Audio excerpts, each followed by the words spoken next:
Hello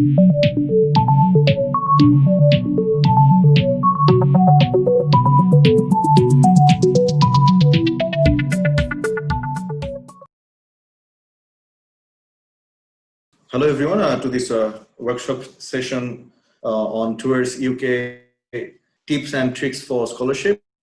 So this workshop has been a part of BIMSSCON Virtual 2020 organized by IFMSA Bangladesh. So in this session, basically what I'm trying to do is like give you an overview of of all the scholarships that are available at this point, to which you can avail for your further studies in UK. So this session will, as I know, this session is basically directed towards the undergraduate students. So rather than like talking a lot about like how to apply for the scholarships, I will mostly focus on what you can do from here and onwards to prepare yourself to actually avail the scholarship, or like prepare yourself to get yourself in a place where you will be able to apply in these scholarships. So I am Dr. Shomik Maruf, currently working as a research investigator in ICDDR B Bangladesh, and I have done my MBBS from Sylhet MAG Osmani Medical College in 2014, and then I have worked. I have since been working in ICDDR B from 2015 until now. And meanwhile, I have also completed my MPH from North South University, and recently I have completed my master's in medical parasitology from London School of Hygiene and Tropical Medicine, and I went there with a Chevening scholarship. So I'm a Chevening scholar for 2019-20 session. So without further ado, let's move towards the main concern of this workshop. So towards UK, towards bigger dreams. The first thing, the thing you have to do before I go to the scholarship details of each and every scholarship, the first thing I want to say about is like, to achieve these scholarships, you not only need like a good academic records. Like good academic records are important, obviously, but at the same time, it's very important to have important for you to be involved in different extracurricular activities as well, such as like debate, any voluntary activities, cultural activities, sports, music, whatever you have been offered in your medical school and whatever you can do. So I know it's a very hectic schedule in med schools. You have a lot of exams to give, a lot of classes to do. You have classes in the morning and in the evening, and you only have like one day as weekend. Nevertheless, you should try your best to involve yourself and invest your time, invest your free times as much as possible to actually get involved with different kind of activities. Why you need these activities? These will come in the further segments of this workshop. So as most of the audience in this workshop are from Bangladesh, so I'm going to start with a few scholarships that's only exclusive for Bangladeshi students, and eventually I will move on to other scholarships which are open for Bangladeshi students, as well as any like students from any other parts of the world. So let's move. So these are two Bangladeshi scholarships currently there are. So one is PM scholarship or Prime Minister scholarship, and another is Bangabandhu scholarship. So these scholarships are basically directed directed towards the development of the government employees. But there are like a certain number of quota for the private students, like, which means who are not government employees, and that's not a lot, that's like 10%. But thing is, if there are not enough candidates from the government employees, then they fill up those or they actually give away those opportunities to the non-government applicants as well. So these scholarships usually, previously they used to be announced twice a year. I think right now they are announced once a year. And for both of these scholarships, what you need is an undergrad degree, and also you need to have an admission offer from any universities which are within the top 300 ranking. So there are like two kind of like accepted ranking for these scholarships. One is Times ranking, another one is QS ranking, if I'm not wrong. But like the universities which are within the top 300 in those two rankings, those universities are only eligible. Like if you have an admission offer from those universities, only then you are eligible to apply for these scholarships. The announcement of the scholarships, they kind of like vary every year. So it's not like a fixed time, but usually it's like later half of the year, or like at the end of the year. And you actually need to browse their websites to be updated about the scholarships offer and stuff. So you actually regularly need to check all these things and everything. So there's like nothing much to talk about the scholarships. It's very basic scholarship. You just have like one form. You download the form, you fill up the form, you apply, and then if you are selected, then they'll call you for an interview, and then that's it. It's a pretty straightforward scholarship. So next comes the UK Foreign and Commonwealth Office. So basically, under the UK Foreign and Commonwealth Office, there are 3 scholarships. One is Chevening Scholarship, one is Commonwealth Scholarship, and another one is Commonwealth Shared Scholarship. So first, I'm going to talk about Commonwealth Scholarship because it's pretty much similar to the government scholarships. While Chevening Scholarship and Commonwealth Shared Scholarship is directly controlled by the UK FCO, like Foreign and Commonwealth Office, Commonwealth Scholarship is actually like the selection of Commonwealth Scholarship program actually conducted by the respective government authorities. For us, it's the UGC, or University Grant Commission. So you actually need to check the University Grant Commission websites to know when this circular will come, and also and for audiences who are not from Bangladesh, you also have Commonwealth scholarships, and that's also kind of the selection process of Commonwealth scholarship in your countries will also be run by one of the government bodies. So you actually have to find out which government bodies conduct the selection process, and actually have to go through their websites to know when the circular comes out. And for Bangladesh, it comes out around like end of November, December, something like that.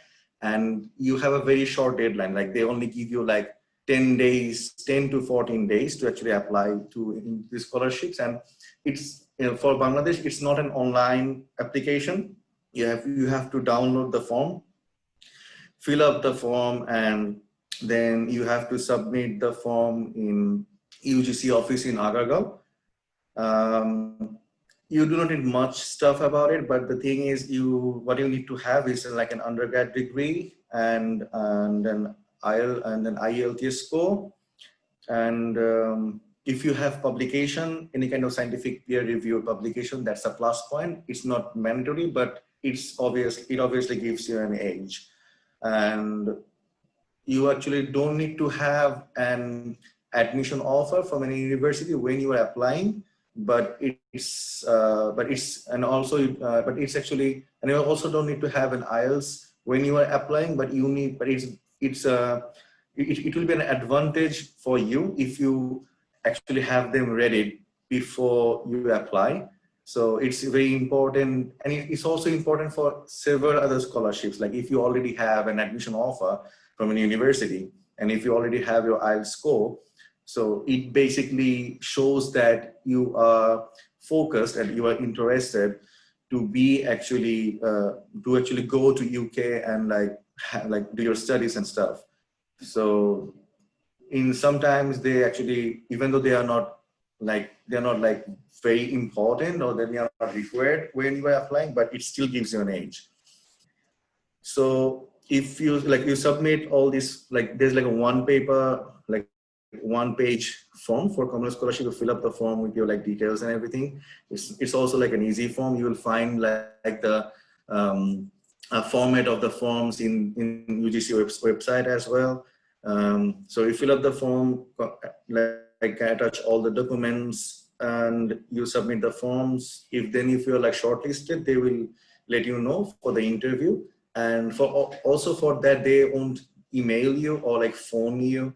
What they will do, they will just like publish a selection, the name of the selected candidates in the website.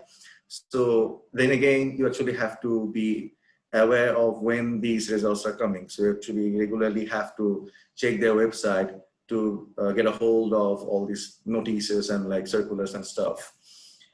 So then comes Commonwealth Shared Scholarship and Chevening Scholarship.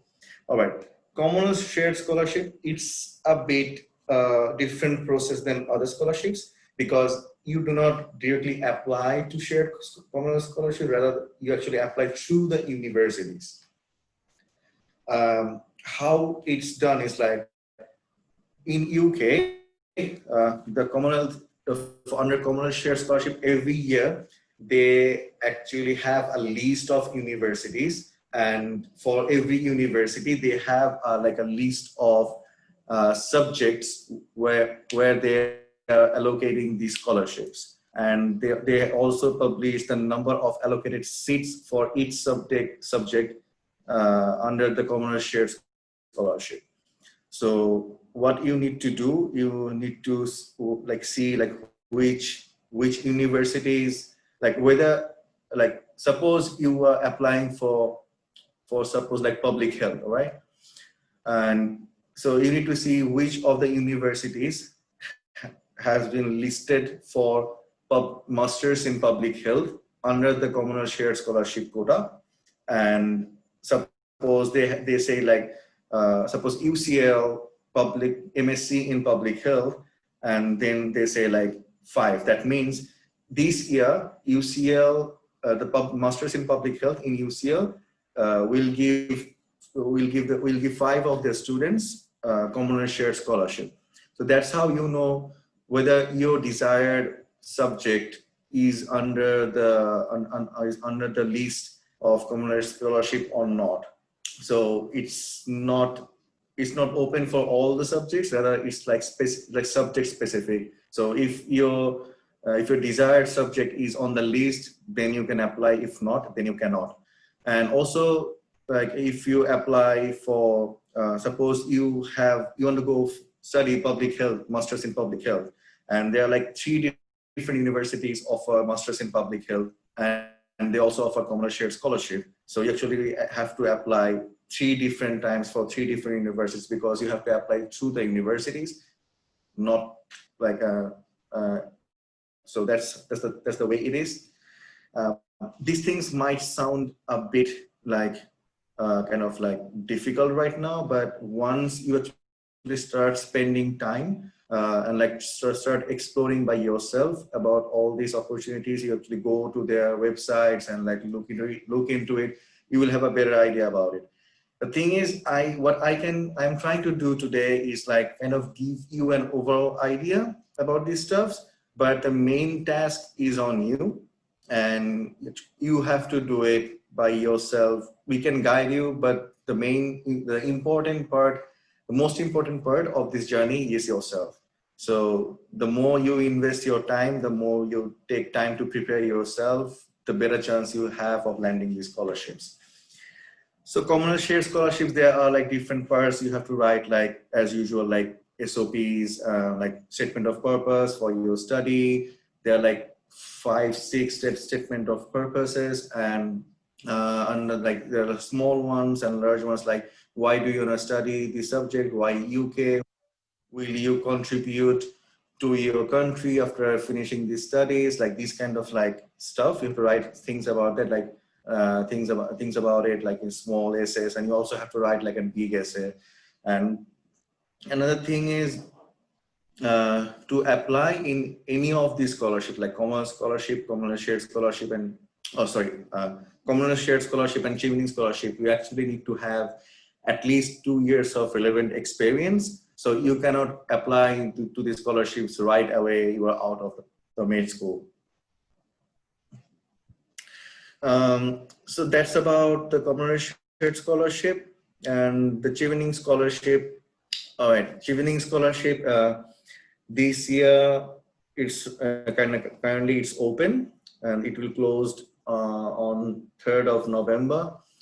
So for Chevening Scholarship, the SOP, you have to write like 4 SOP, 1 leadership, 1 on networking, 1 on why you want to study in the subjects you want to study, and why you have chosen UK. So, all right. So here comes the importance of extracurricular activities, because the first 2 essays are on leadership and networking. So if you want to show that you are a leader and you have a networking capability, then you just cannot show that with your academic records. You need to show this with your, so as you will be already working for 2 years, so obviously you can show your leadership and networking qualities through your work, but also you actually need to have like a track record of it. It's like, yes, I have been doing this since I was in school, and like suppose, yeah, I have been I have been connected to different volunteer organizations since I was school. I always was like moved by these kind of activities. I actively participated in different voluntary activities, and I kept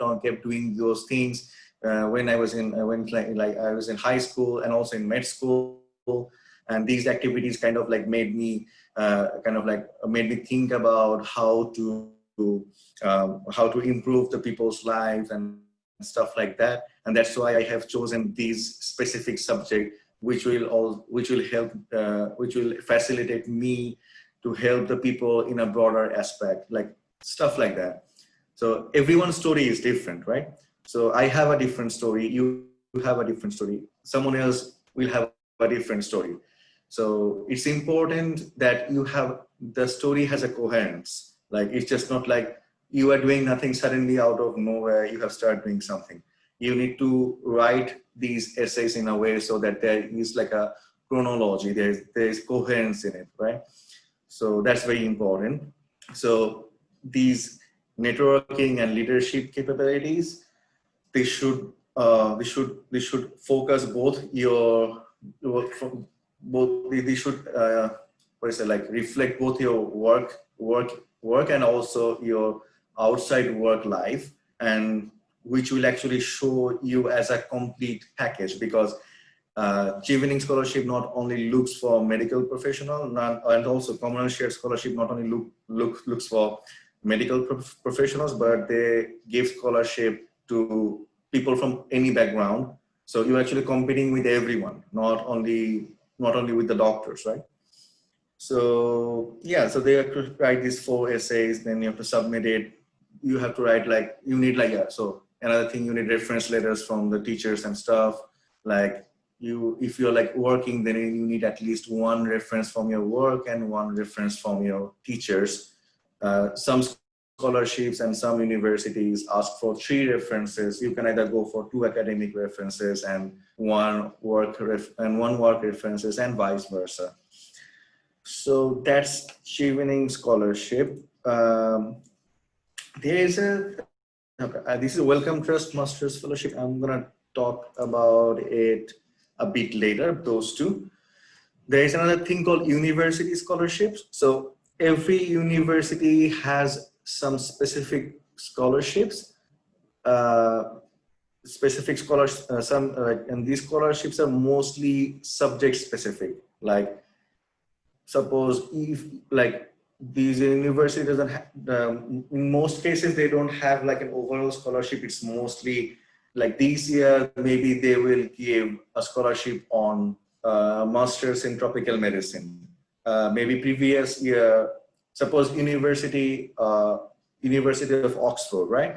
So this year they are giving 2 scholarships in tropical medicine and international health. Previous year they gave 2 scholarships in medical biostatistics. So stuff like this. So every year, so from year to year it changes. So it will depend which you are like, you have to check like when you are applying, which subjects are offering the scholarships. Like these are the university scholarships. So there's one thing called subject-specific scholarship. There are few stuffs. There are few universities offer like region-specific scholarships, like scholarships only for the students from Indian subcontinent, scholarships offered only to Muslim students in LMIC countries, like Aga Khan scholarship. So these kind of, there are like some specific scholarships, university specific. So we actually have to like dive deep into it and look for what has been offered to you in that specific year when you are applying. And then comes Erasmus Mundus. Erasmus Mundus is not exactly a UK scholarship, but it's basically all the scholarships and masters in UK. They are like 1 year masters. But the master's programs under Erasmus Mundus, they are 2-year masters. And in these 2 years, the first 1.5 year is divided into 3 terms, and like the 4th term is internship. So in first 3 terms, so each term is 6 months. So you will be in different universities every 6 months, and different universities and in different countries. Like maybe the first term you were in like University of Paris, the second term you were in like University of like Barcelona, and maybe third term you were in University of Edinburgh. So you won't be there in UK your whole time. You'll be in 3 different countries, but one part of it you can be in UK. And Erasmus Mundus it's a different way of applying, and you don't need like you think you need 1 year of experience to apply for Erasmus Mundus, and same kind of like SOP and reference letters. This is kind of like there are like some specific requirements for all international scholarships. Like you need statement of purposes, you need reference letters, you need some kind of experience, the publications are an advantage, and like IELTS score and stuff. About the IELTS score, most of the universities in UK, like what they ask for, and also the scholarships, they ask for 6.5 band score and like 5.5 individual. That's the like bare minimum. Obviously having a better score will give you some kind of advantage, not a lot, but some kind of advantage. A few universities like Oxford and Cambridge, they ask for 7.5 band and have like 7 in each specific sections. So they have like a higher requirement. It's the same requirement as the plan. But for other universities, and most of the other universities and like most of the scholarships, the requirement is 6.5 band and 5.5 in individual segments. The last one here is Wellcome Trust Master's Fellowship. This is a bit different. So what these trust, so all of them, all the things I have discussed so far, they are scholarships, but this one is fellowship, which means when you apply for this fellowship, you are not only applying for your master's degree, but also you actually have to have a research idea, which you have to submit, and they will fund both your master's degree and your research idea, and they also fund your research idea as a project after you finish your master's degree.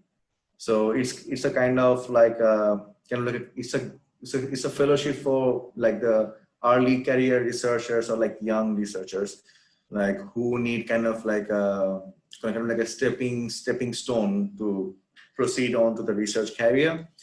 It's a bit competitive and bit difficult, but it's achievable if someone plans to like, all right, I'm gonna work here like about 2-3 years, and then I will like gather enough experience, and then I will actually apply into a higher degree, and I have like this research mindset. I want to be. I'm sure that I'm not going to go to clinical. I'm like specifically stay on the research path and stuff. So for them, it's a very good opportunity. If you kind of like prepare yourself after you pass your medical school, you start working in a research sector, and you start working on it, you gather enough experience and enough expertise, and like you have a research idea, then you can actually write like a grant. And that grant will be part of the application process for this Wellcome Trust Masters Fellowship. It's a very prestigious one. It's a bit, you actually need like one supervisor from the country and another supervisor from the university you are going to, and they will also like write how they're going to help you with everything and stuff.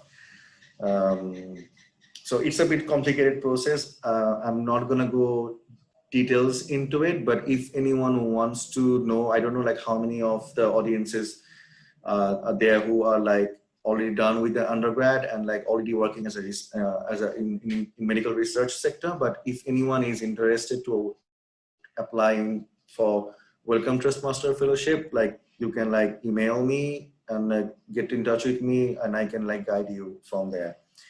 Because if I just like start talking about this will take like another different sections, different like workshop just to talk about this. It's kind of complicated, but it's nevertheless it's a very prestigious one and very important. It can be like a very important like stepping stone in your research career. So basically, these are all the scholarships you have. So now what you need to do. So you pass from your med school, it's better to have, and to have like, as I already said about the extracurricular activities, all right, those are important. Now come to the academic stuff. You apart from the like good academic records, you also need to have research aptitude. You have to be like, so you have to develop a knack for like knowing what's unknown, right? So it's not all, so you have to prepare yourself to work in the research sector since like when you are students. Try to attend the seminars and workshops that are held in your med school. There are like different, when you are doing, you'll be doing your internship, or like if anyone is doing an internship, like sometimes there are like different like case presentations happening in the Word. There are like different like kind of like teaching sessions and stuff where you present new findings, new cases, interesting cases. And sometimes the students are given the opportunity to present in those sessions. Try to take part in those sessions, and also try to present in those sessions, because by doing that you will know how to actually like go through like journals and stuff, how to do literature reviews, how to kind of like present yourself in front of an audience, and how to like present your research or your idea in a concise, summarized, and a specific way in front of people. That will actually help you in the long run. This is one thing. And second thing is, you actually have to be, because all these interviews, like most scholarship interviews and also the university admission interviews, you have to speak in English. So it's better to practice speaking in English with your friends and family. Like most of us know like really good English. The problem is not about the problem is about being confident about speaking, right? So the thing is, we don't speak much, That's why like we know a lot of stuff, but we kind of find it difficult to express ourselves when it's time. So we kind of like, we're like lost, we lose words, we kind of like hesitate, and that kind of like make us like not confident enough when we are in front of an interview board. So it's very important so that you kind of like start practicing speaking English. That's the thing, like we kind of like lack in that sector, like many of us.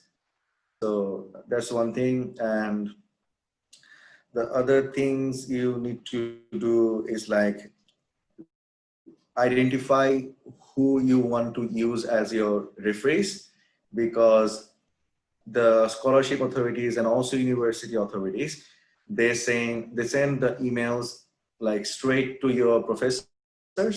And most of the time, like I have seen this happen to a lot of my friends, that they kind of like didn't like follow up these emails, and they like their kind of time kind of like ran out because the professors were not replying to the scholarship authorities. They're not sending their references and stuff like that.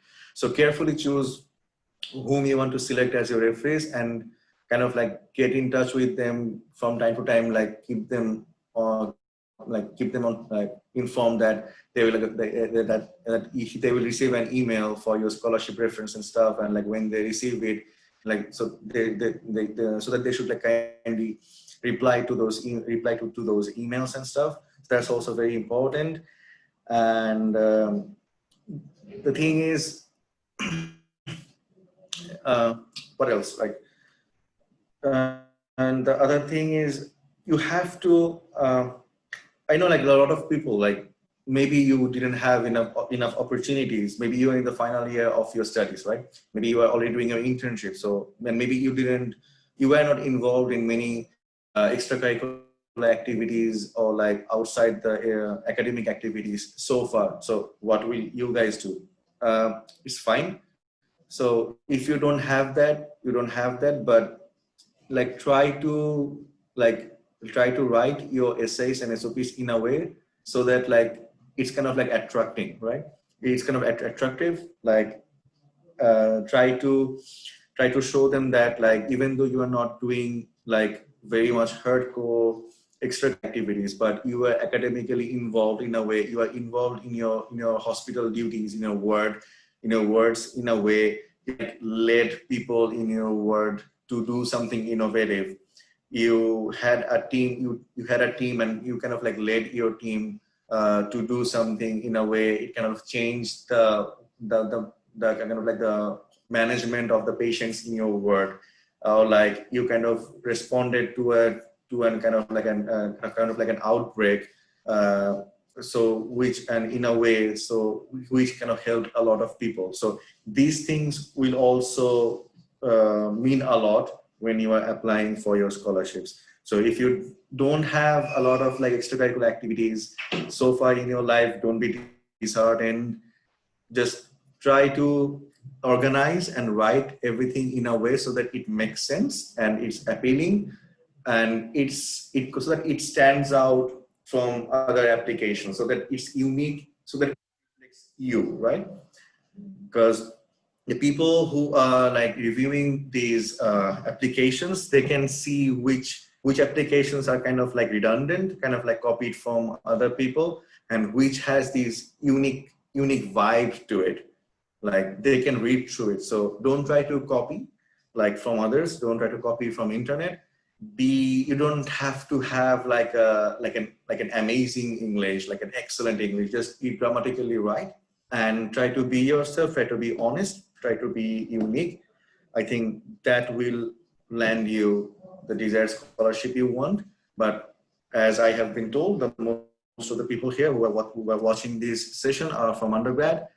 If you are interested in research, and if you are interested in going to UK for your further studies, like this is the time to like start preparing, and the time to like start looking for what you want to do, which subject attracts you. Maybe you won't be able to fix one specific subject, but try to have like a short list of what you want to do and what you want to be, because you need a relevant experience after you are done with your MBBS. So the thing is, if you work on infectious disease and if you're applying for a master's in mental health, that doesn't sound kind of like connected, right? So if you are working in mental health, then it's like, then you have a better chance of getting a scholarship in masters in mental health and stuff like that. So try to like fix your mind, try to fix your subject, and keep working towards it. And just remember one thing, like everyone fails. It's, if you get everything in one chance, that's fine. If you don't get the scholarships and admission in your first go, don't lose hope, don't be frustrated, keep trying. As long as you work hard and as long as you keep trying, there is always chance. And I always believe that failure is not about falling down. Failure is when you fall down and decide not to get up. So I think this session will help you guys. If you have any further questions, I haven't gone into very details into it because of time constraints, but if you have any questions at all, don't hesitate to email me. I have my email address here. Just email me with your queries and any other thing. I will try to get back to you as soon as possible. I hope you enjoyed these sessions, and thank you very much. All the best for your future and the scholarships and admission, whatever you do in your life. Take care.